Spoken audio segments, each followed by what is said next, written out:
50 में से 45 जो आपके एग्ज़ाम में बहुत सारे स्टूडेंट के नहीं आए होंगे, बट यहाँ पर देखना कुछ स्टूडेंट 50 में से 50 भी कर देंगे और बिल्कुल कर देंगे, क्योंकि क्या होता है एग्ज़ाम का थोड़ा सा प्रेशर भी होता है, आप आते हुए भी 1-2 क्वेश्चन गलत कर देते हो कई बार। ठीक है, तो चलो शुरू करते हैं। देखना कि आपके कितने क्वेश्चन ठीक हो रहे हैं और आपको वीडियो सभी कंप्लीट देखने हैं जो लोग आने वाले एग्जाम की तैयारी कर रहे हैं। पहला प्रश्न है, फटाफट से आंसर दीजिएगा चैट बॉक्स में और आपको ज़्यादा समय नहीं देंगे हम। इनमें से कौन सी नदी अरब सागर में गिरती है? ऑप्शन सारे स्क्रीन पर हैं, यदि आपको समय चाहिए तो वीडियो को रोकिएगा। ऑप्शन बी इसका करेक्ट होगा, नर्मदा नदी। राइट। चलो क्वेश्चन नंबर सेकंड, शिक्षक दिवस किस दिन मनाया जाता है? शिक्षक दिवस किस दिन मनाया जाता है? सही जवाब रहेगा इसका ऑप्शन ए 5 सितंबर। बांग्लादेश का राष्ट्रीय गान किसके द्वारा लिखा गया? तो देखो बांग्लादेश का राष्ट्रीय गान क्या है? अमार सोनार। ठीक है, जैसे भारत का जनगण मन है वैसे ही बांग्लादेश का अमार सोनार है। तो ये देखो ये भी क्या है, रविंद्रनाथ टैगोर के द्वारा ही लिखा गया है। ऑप्शन डी इसका करेक्ट आंसर होगा। बढ़ते हैं नेक्स्ट पे, क्वेश्चन नंबर 4, भारत का सबसे बड़ा शहर कौन सा है? भारत का सबसे बड़ा शहर कौन सा है?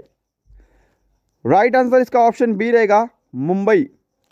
मुंबई भारत का सबसे बड़ा शहर है। क्वेश्चन नंबर 5, काजीरंगा राष्ट्रीय उद्यान किसके लिए प्रसिद्ध है? तो आप पढ़ते आ रहे होंगे, पहले आपके एग्जाम में क्वेश्चन आ चुका है। काजीरंगा जो राष्ट्रीय उद्यान है वो एक सींग वाले गैंडे के लिए प्रसिद्ध है। सही जवाब इसका ऑप्शन सी रहेगा, गैंडा। राइट। क्वेश्चन नंबर 6 है, यातायात संकेत में लाल बत्ती क्या दर्शाती है? करेक्ट आंसर होगा इसका ऑप्शन डी, रुको। क्वेश्चन नंबर 7, दादा साहब फाल्के पुरस्कार प्राप्त करने वाली प्रथम महिला कौन थी? तो जल्दी से आंसर दीजिएगा। सही जवाब रहेगा इसका बिल्कुल ऑप्शन ए, देविका रानी, है ना। चलो क्वेश्चन नंबर 8, विश्व का सबसे बड़ा पक्षी कौन सा है? विश्व का सबसे बड़ा अंडा सबसे बड़े पक्षी का ही होता है। सही जवाब इसका रहेगा ऑप्शन सी, शतुरमुर्ग यानी कि ऑस्ट्रिच। ऑप्शन सी जिन्होंने भी दिया है उनका आंसर बिल्कुल सही है। राजा अशोक ने अंतिम युद्ध कौन सा किया? करेक्ट आंसर ऑप्शन ए रहेगा। यह प्रश्न हम बहुत बार करवा चुके हैं आपको, कलिंग का युद्ध। क्वेश्चन नंबर 10, भारतीय राष्ट्रीय कांग्रेस के पहले अध्यक्ष कौन थे? आंसर होगा इसका आपका ऑप्शन सी, WC बनर्जी। और A.O. ह्यूम क्या थे? ये संस्थापक थे। क्वेश्चन नंबर 11, धार्मिक किताब भगवत गीता किसने लिखी थी? सही जवाब रहेगा इसका ऑप्शन सी, वेद व्यास। भारत का राष्ट्रपति अपना त्याग पत्र किसको संबोधित करता है? आसान प्रश्न है ना, और बहुत बार आपको करवाया हुआ है। लगभग 99% प्रश्न ऐसे होंगे जो आपको करवाए होंगे।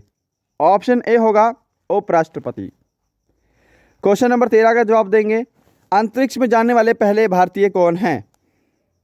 और ये प्रश्न जो है कल वाले पेपर में भी आया है। कल मैंने पुणे ट्रेड्समैन का पेपर करवाया था, उसमें भी आया था। ऑप्शन ए होगा इसका, राकेश शर्मा। क्वेश्चन 14, भारत रत्न के मेडल का डिजाइन किसके पत्ते के समान है? आसान प्रश्न और अच्छा प्रश्न पूछा गया था। तो देखो भारत रत्न का जो मेडल है उसका डिजाइन पीपल के पत्ते की तरह होता है। ऑप्शन डी बिल्कुल करेक्ट होगा। प्रसिद्ध चिल्का झील किस प्रदेश में स्थित है? हाँ जी, जल्दी देंगे आंसर। तो राइट आंसर क्या होगा? ऑप्शन सी होगा, ओडिशा। राइट। चलो सामान्य ज्ञान पर चलते हैं। बिजली के हीटर का एलिमेंट किस धातु का बना होता है? ऑप्शन डी राइट होगा, नाइक्रोम का। नीले लिटमस पेपर को एसिटिक अम्ल में रखा जाता है तो नीला लिटमस पेपर किस रंग का हो जाता है? ऑप्शन ए करेक्ट होगा, जो ऑप्शन ए दे रहे हैं, लाल। और देखिएगा जिन्होंने अभी तक हमारा यह वीडियो लाइक नहीं किया है तो हमारे इस प्रयास के लिए आपको यह वीडियो एक लाइक करना है, बस सिर्फ एक लाइक मुझे आपसे चाहिए, और एक शेयर भी उसको करेंगे जो कि रियल में आपके आर्मी की ही तैयारी कर रहा है। ठीक है, सिर्फ उसको हमारा ये वीडियो शेयर करेंगे, एक शेयर और एक लाइक। और सब्सक्राइब करेंगे तो आपके लिए बहुत ही अच्छा होगा और हमारे लिए भी अच्छा होगा, हमारी फैमिली बहुत बड़ी हो जाएगी बहुत ही जल्द। क्वेश्चन नंबर 18 है कि हवा में 0 डिग्री पर ध्वनि की गति कितनी होती है। और ये क्वेश्चन मैं आपको ना एग्जाम से करीब 4 या 5 दिन पहले ही करवाया होगा। राइट आंसर था इसका ऑप्शन सी 332 मीटर प्रति सेकंड। क्वेश्चन नंबर 19, प्रतिरोध का मात्रक क्या है। प्रतिरोध का मात्रक क्या है। ऑप्शन इसका रहेगा बी ओहम। ठीक है, एम्पियर मत करना, एम्पियर होता है विद्युत धारा का। साधारण नमक का रासायनिक नाम क्या है। राइट आंसर होगा ऑप्शन बी इसका NaCl। चलो 21 है, इनमें से कौन सा इलेक्ट्रिक यंत्र नहीं है। अब देखो ये वाला प्रश्न जो है वो सबको परेशान कर रहा है। मैं आपको एक्चुअली बात बताऊं तो ये चारों ही लगभग इलेक्ट्रिक यंत्र हैं। ये चारों ही क्या है, लगभग इलेक्ट्रिक यंत्र है।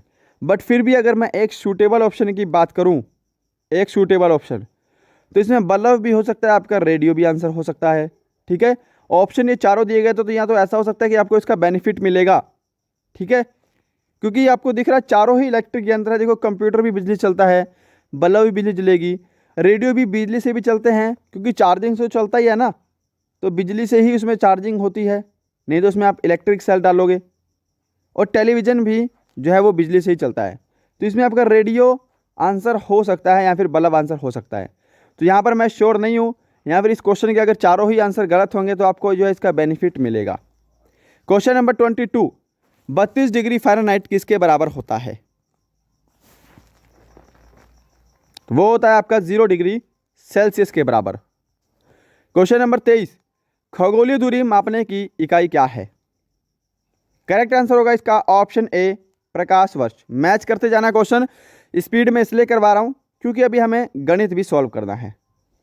शीतल पेय पदार्थ निम्न में से कौन सी गैस भरी होती है।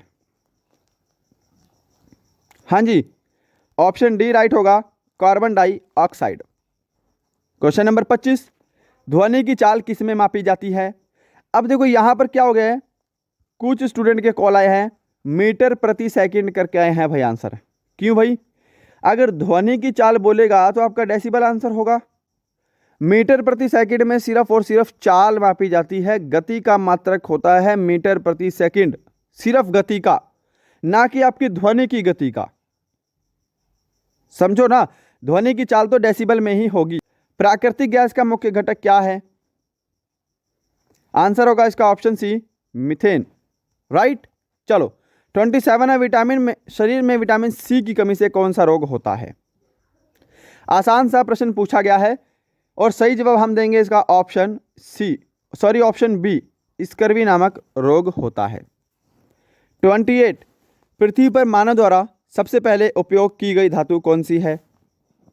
कौन सी है जी। राइट आंसर होगा ऑप्शन डी तांबा। पीलिया रोग से ग्रसित रोगी की आंख का रंग क्या हो जाता है। ऑप्शन बी रहेगा इसका पीला। और क्वेश्चन नंबर 30 है हमारा सामान्य विज्ञान का लास्ट, फिर हम सेक्शन सी गणित करेंगे। हवा में ऑक्सीजन का प्रतिशत कितना है। करेक्ट आंसर होगा इसका ऑप्शन डी 21%। ठीक है, तो लो जी अब करेंगे हम गणित का सेक्शन। तो चलिए शुरू करते हैं। 31 क्वेश्चन है, निम्न में से किस न्यूनतम अंक से 87-88 विभाजित करने पर भागफल पूर्ण घन होगा। तो इसका आंसर आप सोल्व करेंगे फटाफट। एग्जाम में थोड़ा सा ऊटपटांग क्वेश्चन था ये, थोड़ा आपको समय लग सकता है यदि आपने इसको पहले सोल्व नहीं किया। तो इसके लिए आपको क्या है, घन भी पता होना चाहिए। मैं आपको हर बार बोलता हूँ कि आपको कम से कम 1 से लेकर 30 तक इस वर्ग याद करने पड़ेंगे आपको, और 1 से लेकर 20 तक आपको घन याद होने चाहिए, क्योंकि ये क्वेश्चन सारा घन पे टिका हुआ है। समझ गए ना। तो देखो संख्या हमको दे रखी है 8788। ऑप्शन अगर मैं सी को चूज करूं तो देखो 4 से मैं भाग करूंगा तो क्या होगा, 4 दूनी 8, 4 एकम 4। ठीक है, तो यहाँ पे बच गया आपका 3 और 8, 4 निम 36 और 4 सत्ते 28, 2197 आ गया। अब बोला है यह किसका घन है, इसका हमको घन बताना है। तो देखो ये 13 का घन होता है। ठीक है, तो यही आपका बिल्कुल करेक्ट होगा। बाकी आप किसी से विभाजित करेंगे तो एक पूर्ण घन आपका नहीं आएगा। समझ गए ना। 102 का वर्ग कितना होगा। तो देखो अगर आपको 102 का वर्ग आता है तो ठीक है, नहीं तो आपको बोला है 102 का स्क्वायर कितना होगा। समझ गए। आप क्या करो, या तो 102 को 102 से गुणा कर लो। दूसरा तरीका होता है कि 102 को हम लिख सकते हैं 100 प्लस 2। ठीक है, आप क्या करो, इसका होल स्क्वायर करेंगे हम। तो देखो ये क्या बन गया, ये आपका बन गया a प्लस बी का होल स्क्वायर। 100 को हम a मान लें और 2 को हम b मान लें। समझ गए ना। इसका सूत्र होता है a square plus B square plus 2ab। समझ गए। तो यहाँ पे पुट कर दो। 100 का स्क्वायर कितना होगा, यहाँ पे आपका ये हो जाएगा, प्लस b का स्क्वायर कितना होता है 4 होता है, प्लस 2ab प्लस 2ab यानी कि 400। बस ये आपका यहाँ पे करेक्ट आंसर होगा। आपको क्या करना है, इनको जोड़ देना है। तो जोड़ने के बाद अब क्या बनेगा, 10 404। ठीक है, तो 10 404 किस में है भाई, ऑप्शन बी में है। आप ऐसे भी करके स्क्वायर फाइंड आउट कर सकते हो बड़ी से बड़ी संख्या के। क्या सभी को समझ में आया है ना। चलो नेक्स्ट क्वेश्चन देखेंगे, क्वेश्चन नंबर 33। निम्न में से वह संख्या ज्ञात करो जिसे 245 और 10 29 से भाग देने पर शेषफल 5 बचता है। तो देखो 245 है, अगली संख्या 1029। तो यहाँ पर आप चूज़ कर सकते हो ऑप्शन सी को। आपको सारा डिवाइड करके देखना पड़ेगा क्योंकि संख्याएं ऐसी दे रखी हैं और आपका यहाँ पे टाइम भी लग सकता है। ठीक है, तो देखो सबसे पहले मैं क्या करता हूँ कि 245 है, 5 शेषफल बचेगा। यदि मैं इसमें से 5 घटा दूँ तो यहाँ पे 240 होगा, यानी कि 240 जो है वो आपका 16 से पूरी तरह भाग होना चाहिए। ठीक है ना। तो 16 एकम 16 और 16 पंजे 80, 15 पे ये पूरी तरह 240 भाग हो रहा है। ऐसी संख्या क्या है हमारी, एक हमारी संख्या 1029। 5 शेषफल बचेगा यानी कि 5 हमेशा बचेगा। 5 माइनस करूँगा तो 1000 कितना है, यहाँ पे 24 है। 16 से ट्राई करेंगे हम भाग करके 1024 को। अगर ये पूरा पूरा भाग हो रहा है तो ये भी आपका राइट आंसर होगा। ठीक है, तो देखो 16 छिके कितना होता है, 96 होता है। तो यहाँ पे आपका कितना हो जाएगा, 6 और 4 16 चौके 64, भाग हो गया ना पूरा पूरा। तो ऑप्शन सी आपका राइट आंसर होगा। चलो क्वेश्चन नंबर 34 सोल्व करेंगे फटाफट से आप लोग कि राम के पास कुल 45,000 रुपये थे। उसने कुल रुपए का 2/5 बड़े बेटे और बची हुई राशि का 1/3 अपने छोटे बेटे को दान के बाद राम के पास कितने रुपए बचेंगे। तो देखो आपको पहले एक चीज़ बता दूं मैं कि देखो यहाँ पर क्या करा, 2/5 उसने बड़े बेटे को दिया, तो इसमें से बचा मान लो क्या, अगर 5 में से 2 बड़े बेटे को दे दिया तो यहाँ पे उसके पास 3/5 बचा। इस चीज़ को आप हमेशा समझना, इनके बीच का जो डिफरेंस होता है फिर हम उसको ऊपर लिखेंगे और नीचे तो हमारा बेस सेम ही रहता है। तो ये 3/5 क्या है, ये बच गया है। ऐसी 1/3 उसने मान लो अपने छोटे बेटे को दे दी, तो बची कितनी, इनके बीच का डिफरेंस क्या है 2, तो 2/3 यहाँ पे बच गई। ये मैं इसलिए बता रहा हूँ ताकि हम क्वेश्चन को डायरेक्ट करेंगे। समझ गए ना। अब देखो पैसे कितने हैं उसके पास, 45,000 रुपये हैं। उसने 2/5 बड़े बेटे को दे दिया और बची हुई राशि का 1/3। तो 45,000 का 2/5 उसने बड़े बेटे को दिया तो बचा कितना, 3/5। ठीक है, तो 3/5 निकालो। तो यहाँ पे 15 थी 45, सॉरी 5 में 45 और 9 थी 27। तो क्या हुआ, 27,000 जो है उसके पास अब बच गए। अब इस बची हुई राशि का क्या बोल रहा है, 27,000 जो बचे हैं उसका 1/3 अपने छोटे बेटे को दिया, तो राम के पास फिर से कितनी राशि बची। तो 1/3 छोटे बेटे को देने के बाद राम के पास बचेगा 2/3। समझ गए ना, समझा के हटाऊँ अभी। तो देखो 3 9 27 और 9 दूनी 18, 18,000 करेक्ट आंसर होगा ऑप्शन ए। क्या सभी को समझ में आया है। चलो 5% वार्षिक ब्याज की दर पर 4 माह में 600 रुपये पर साधारण ब्याज ज्ञात करो। सिंपल सी बात है, साधारण ब्याज ज्ञात करना है। तो सिंपल इंटरेस्ट का फॉर्मूला आपको पता ही है, मूलधन जो कि 600 है, मूलधन गुणा दर गुणा समय बटे में 100।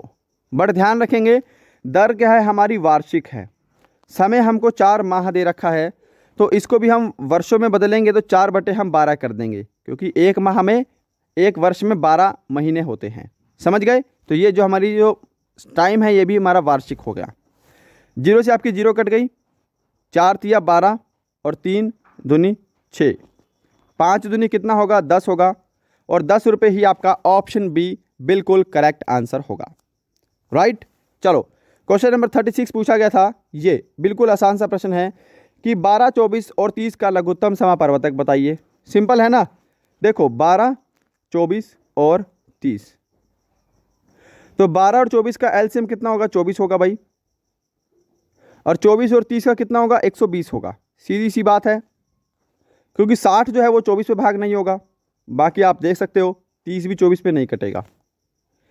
क्वेश्चन नंबर 37, यदि एक विषम संख्या अंक 5 से विभाज्य है तो निम्न में से कौन सा अंक उसकी इकाई का अंक होगा। अब देखो कोई भी संख्या अगर 5 से भाग होगी ना, तो या तो उसके लास्ट में भी 5 होगा या फिर 0 होगा, तभी 5 से भाग होगी ना, बाकी 5 से भाग हो ही नहीं सकती वो संख्या। तो ऑप्शन, जैसे मान लो 245 है तो ये भी 5 से भाग होगा, अगर मैं 240 बोलूँगा तो ये भी 5 से भाग होगा। इसके अलावा आप 242 लिख लो, 244 लिख लो, 243 लिख लो, 5 से भाग होगा ही नहीं, तो या तो इकाई का अंक उसका 5 होगा या फिर 0 होगा। तो ऑप्शन में सिर्फ और सिर्फ 5 दिया है, तो ऑप्शन सी आपका राइट होगा। ओके। जब एक पासा फेंका जाता है तो उसके कितने फल हो सकते हैं। भाई पासा क्या होता है, आपने लूडो खेला होगा, लूडो में कुल 6 फलक होते हैं, ठीक है ना, 1 से लेकर 6 तक गिनती बनी होती है। तो एक पासा फेंकेंगे तो उसमें से कुछ भी आ सकता है, उसके 6 की 6 फलक में से कोई ना कोई एक संख्या हो सकती है।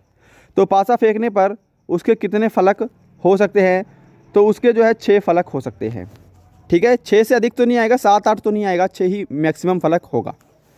चलो क्वेश्चन नंबर है आपका यहाँ पे 39, 0.25 का भिन्न में बदलो। कितना आसान क्वेश्चन आया था, 25 बटे में 100 कर देंगे, 25 से कम 25 और 25 चौके 100, ऑप्शन सी। देखते ही आपका आंसर निकलना चाहिए ऐसे क्वेश्चन का। तो एक आयत की भुजा 5 मीटर और 4 मीटर है, उसका परिमाप ज्ञात करो। और ये सभी प्रश्न आए हैं आपके एग्जाम में, ठीक है, सभी को प्रूफ मैं स्टार्टिंग में ही दे चुका हूं इसीलिए।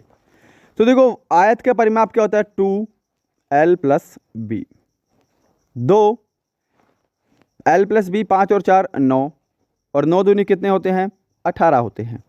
ऑप्शन इसका सी बिल्कुल राइट आंसर होगा। तो मैं उम्मीद करूंगा सभी ने आंसर बिल्कुल करेक्ट दिया होगा, ऑप्शन सी, ठीक है। कि एक आदमी को एक घड़ी 660 में बेचने पर 40 रुपये की हानि हुई, तो उसका हानि प्रतिशत ज्ञात करो। अब देखो हानि प्रतिशत का फॉर्मूला क्या होता है, लॉस परसेंट का, लॉस इंटू 100 अपॉन में CP, क्रय मूल्य, ठीक है। तो लॉस कितने का हुआ 40 रुपये का, 40 × 100।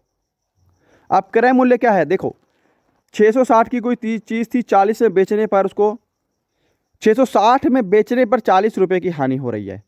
तो यानी कि अगर मैं 660 में 40 जोड़ूंगा तो वो उसका क्रय मूल्य होगा 700 रुपये, उसका क्रय मूल्य है।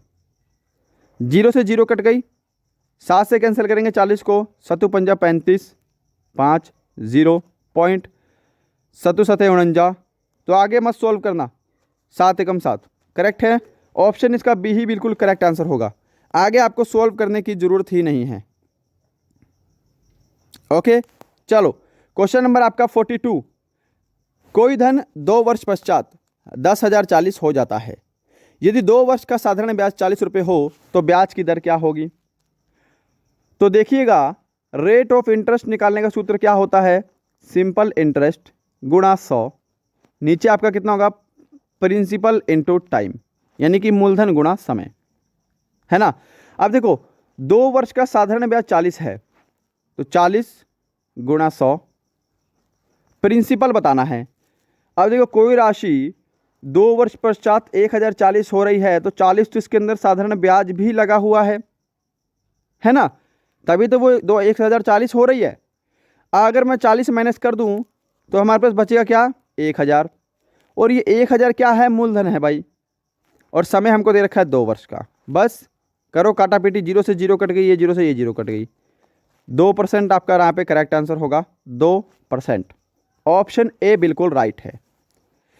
क्वेश्चन नंबर 43 है आपके सामने, जल्दी से सॉल्व करने की सभी, कि 10 मीटर गुणा 10 मीटर गुणा 5 मीटर माप के एक कमरे में कितनी लंबाई की छड़ रख सकते हैं। तो देखिएगा कैसे होगा ये, ऐसे प्रश्न को सॉल्व करने के लिए हमारे पास एक सूत्र होता है L का स्क्वायर प्लस बी का स्क्वायर प्लस एच का स्क्वायर, और ये सभी के सभी क्या होगा, अंडर रूट में होगा। समझ गए? तो ये आपका सूत्र लगेगा 10 का स्क्वायर 100 होगा, प्लस फिर 10 का स्क्वायर 100 होगा, फिर 5 का स्क्वायर 25 होगा। अंडर रूट में है। इन सभी को अगर आप जोड़ोगे तो यहाँ पे आपका क्या बनेगा, यहाँ पे आपका बनेगा रूट में 225, और 225 किसका रूट होता है भाई, 15 का रूट होता है। 15 का 225 का रूट 15 होता है। 15 मीटर आपका राइट आंसर होगा। चलें आगे। एक दुकानदार को 36 संतरे बेचने पर 4 संतरों की हानि होती है, उसका हानि प्रतिशत ज्ञात करो। तो देखो यहाँ पर क्या है, दोनों तरफ बेचने का दिखा रहा है। यदि 36 संतरे बेचने पर इतने संतरों की हानि होती है, दोनों तरफ हानि हो रहा है ना, बेचने का दिखा रहा है ना दोनों तरफ, तो ऐसे प्रश्न में आप क्या करोगे, जितने की हानि हुई है वो आप लिखोगे ऊपर, और दोनों तरफ बेचने की बात कर रहा है तो यहाँ पे आप इन दोनों को जोड़ के 40 लिखोगे और इनटू 100 करोगे। इस पर्टिकुलर क्वेश्चन की ट्रिक बता रहा हूँ, इस पर्टिकुलर क्वेश्चन की ट्रिक आपको ध्यान रखनी है। ठीक है, डायरेक्ट करेंगे हम तो देखो 4 दहा 40 और 0 से 0, 10% की उसको हानि हुई है। ऑप्शन बी करेक्ट होगा। फिर से सुनो कि जितने की हानि हुई है उसको आप डायरेक्ट लिखेंगे, और दोनों तरफ ही बेचा जा रहा है तो दोनों को प्लस करके नीचे लिख देंगे और गुणा में 100 कर देंगे। ठीक है, इसमें अंतर नहीं लेंगे, ये ध्यान रखेंगे। क्वेश्चन नंबर 45 और गणित का हमारा लास्ट प्रश्न है। इसके बाद हम रीजनिंग सॉल्व करेंगे भाग 4। तो देखो क्या पूछा गया था ये क्वेश्चन। इस क्वेश्चन को कैसे करेंगे, 64 की पावर 2/3 की पावर फिर 1/3, 1/2 है। तो देखो यहाँ पर 64 की पावर 2/3 को हम कैसे सोल्व करेंगे, हमको बेस सेम करना है ताकि ये पावर जो है आपस में कैंसिल हो सके। तो 64 को हम क्या लिख सकते हैं, 4 की पावर 3 लिख सकते हैं, और इसकी पावर क्या दे रखी है आपको, गुणा 2/3 दे रखी है ना। तो इस 3 से ये 3 कट गया। 4 का स्क्वायर कितना होता है भाई, 16 होता है। यहाँ पे आपका 16 आ गया सॉल्व करके। अब 16 की पावर आपका क्या बच गया, यहाँ पे 1/2 बच गया। फिर से हमको बेस सेम करना है, तो बेस हम अगर फिर से समान करेंगे तो देखो 16 को हम क्या लिखेंगे, 4 का स्क्वायर लिखेंगे, और पावर कितनी है, 1/2 है फिर से। तो इस 2 से आपका ये 2 कट गया, तो यहाँ पे आपका 4 बिल्कुल करेक्ट आंसर होगा। क्या सभी लोग समझ पाए हो कैसे करना है, बेस आपको सेम करना है बस, और आगे आपका ऑटोमेटिक कैंसिल होता चला जाएगा, जो बचेगा वो आपका राइट आंसर हो जाएगा। तो बढ़ते हैं भाग 4 जो कि आपका रीजनिंग का सेक्शन है। इसमें आपको मैं समय ही नहीं दूंगा, आपको फटाफट से सॉल्व करना है। देखो क्या सीरीज फॉलो हो रही है, फटाफट से बताना कि क्रम को पूरा करना है, आगे आपकी कौन सी संख्या आएगी। पहले हुआ है 6 × 2 + 1, फिर हुआ है 13 × 2 - 1। ठीक है, सीरीज चलो देखो क्या हो रही है, गुणा 2 + 1, गुणा 2 - 1, फिर गुणा 2 + 1। ठीक है, फिर आपका क्या हो रहा है, गुणा 2 - 1। तो आगे क्या आएगा आपका, गुणा 2 और +1, राइट। तो 101 को आपको क्या करना है, 2 से गुणा करना है, तो यहाँ पे आपका 202 बन गया। फिर आपको +1 करना है, और यहाँ पे आपका 203 करेक्ट आंसर होगा, जो कि आपको ऑप्शन ए में दिखाई दे रहा है। क्वेश्चन नंबर 47 सॉल्व करेंगे फटाफट से, और सभी का स्कोर मुझे कमेंट बॉक्स में चाहिए। देखो बिल्ट को हम ये लिखेंगे, ट्राइब को हम ये लिखेंगे, तो रूल को क्या लिखा जाएगा, समझ गए। तो यहाँ पे आपको इन्हीं में से छांटना होता है। आर का कोड क्या है, देखो आर यहाँ पे है, और यहाँ पे आपको दूसरे नंबर पे 9 है, तो पहले नंबर पे आपका 9 आएगा। यू का कोड क्या है भाई, यू यहाँ पे हैशटैग है, तो 9 के बाद हैशटैग। आगे सोल्व मत करना, ऑप्शन बी ही मार देना बस, क्योंकि ऑप्शन बी में ही 9 और हैशटैग है, और किसी ऑप्शन में ऐसा नहीं है। ठीक है, आगे सोल्व करेंगे तो आपका आंसर यही आने वाला है। 48 देखो कितना आसान प्रश्न है कि एक चित्र में एक पुरुष की ओर संकेत करते हुए राजू ने कहा कि वह मेरी पुत्री के पिता का पुत्र है। राजू उस पुरुष से किस प्रकार संबंधित है। कुछ भी आपको डायग्राम नहीं बनाना। देखो कि राजू ने एक पुरुष की ओर संकेत करते हुए क्या कहा कि वह मेरी पुत्री के पिता। अब मेरी पुत्री का पिता तो मैं खुद होऊंगा, राजू खुद होगा, ठीक है, का पुत्र है। अब राजू का कोई पुत्र है तो राजू उस लड़की का क्या लगेगा, पिता लगेगा। सीधा सा क्वेश्चन पूछा था। क्वेश्चन नंबर 49 देखो, यदि गणेश एक पंक्ति के एक सिरे से 7वें स्थान पर और दूसरे सिरे से 11वें स्थान पर है तो उस पंक्ति में कुल कितने विद्यार्थी हैं। थोड़ा जल्दी से आंसर देंगे तो अच्छा लगेगा। तो देखो, दोनों तरफ से ही क्या है, गणेश की बात हो रही है, तो इन दोनों को हम जोड़ देंगे। 7 और 11 कितने होते हैं भाई, 18 होते हैं, ठीक है ना। बट दोनों तरफ से रमेश ही काउंट हुआ तो रमेश एक बार हम माइनस कर देंगे। यहाँ पे कुल पंक्ति में 17 विद्यार्थी होंगे। ऑप्शन डी करेक्ट होगा। क्वेश्चन नंबर 50 और आज का लास्ट है, सांकेतिक भाषा में कैट को DDY तो BIG को क्या लिखेंगे। देखो, C के बाद D+1, A के बाद B और C छोड़ के फिर D है यानी कि +3 है, फिर TUVWX फिर Y है, तो यहाँ पे क्या होगा, +4 दे रखा है। सीधी सी बात है, B के बाद क्या होगा, आपका C आएगा। देखो, C के बाद A के बाद क्या है, उन्होंने B और C को छोड़ा है, फिर आपको D लिखा है। ऐसे हमको I के बाद क्या करना है, J और K को छोड़ के L लिख देना है, ठीक है। ऑप्शन बी राइट होगा। आगे किसी भी ऑप्शन में C के बाद तुरंत L नहीं है, राइट। तो ये थे आपके 50%। बताना आपका स्कोर कितना था। मिलते हैं नेक्स्ट वीडियो में, तब तक के लिए जय हिंद,